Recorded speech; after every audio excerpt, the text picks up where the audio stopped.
Hi everyone. आज हम सीखने वाले हैं फ्रैक्शन के कुछ फैक्ट्स।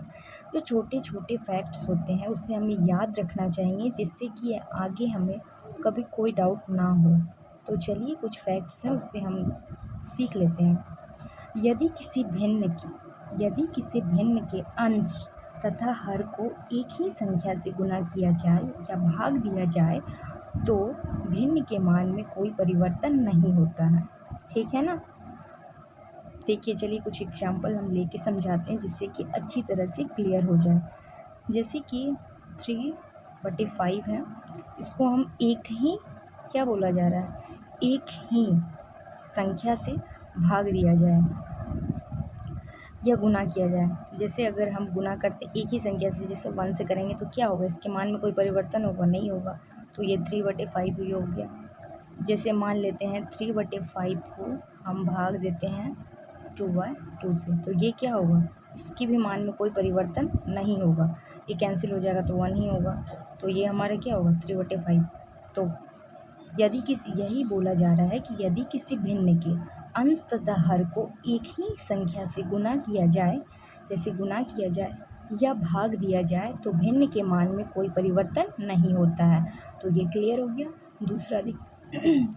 दूसरा देखते हैं।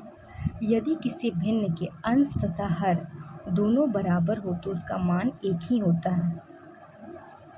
देखिए, यदि किसी भिन्न के अंश तथा हर दोनों बराबर हो, जैसे मान लीजिए 5/5 है, तो क्या होगा, ये 1 ही हो जाएगा।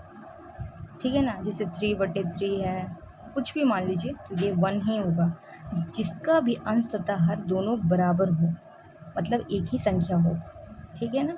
चलिए नेक्स्ट देखते हैं। यदि किसी भिन्न का अंश शून्य हो तो उसका मान शून्य होता है।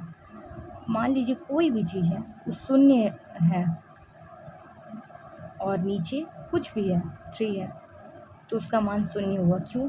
क्योंकि फ्रैक्शन का मतलब भी हम लोग जानते ही हैं कि मतलब फ्रैक्शन का मतलब ही होता है बांटना।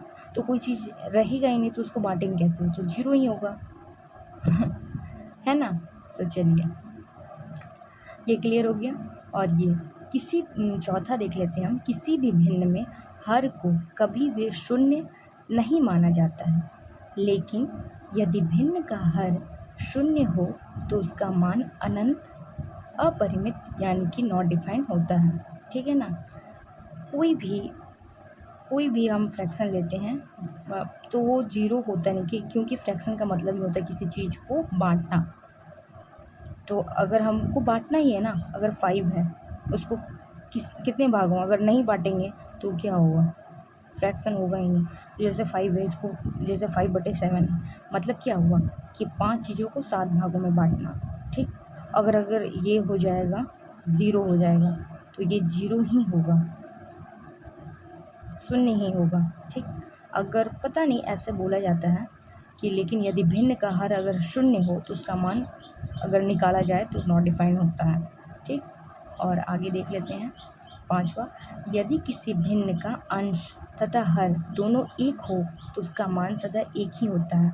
मतलब यदि किसी भी भिन्न का अभिन्न का अंश और हर इकाई हो तो वो क्या होता है, वो सदा एक ही होता है। ठीक ना। तो कैसा लगा आज का वीडियो? अगर आपको पसंद आता है तो एक लाइक तो बनता है, लाइक कीजिए।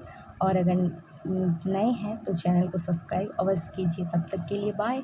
अगले वीडियो में हम सीखने वाले हैं डेसिमल फ्रैक्शन के विषय में, तो तैयार रहिएगा अगले वीडियो के लिए।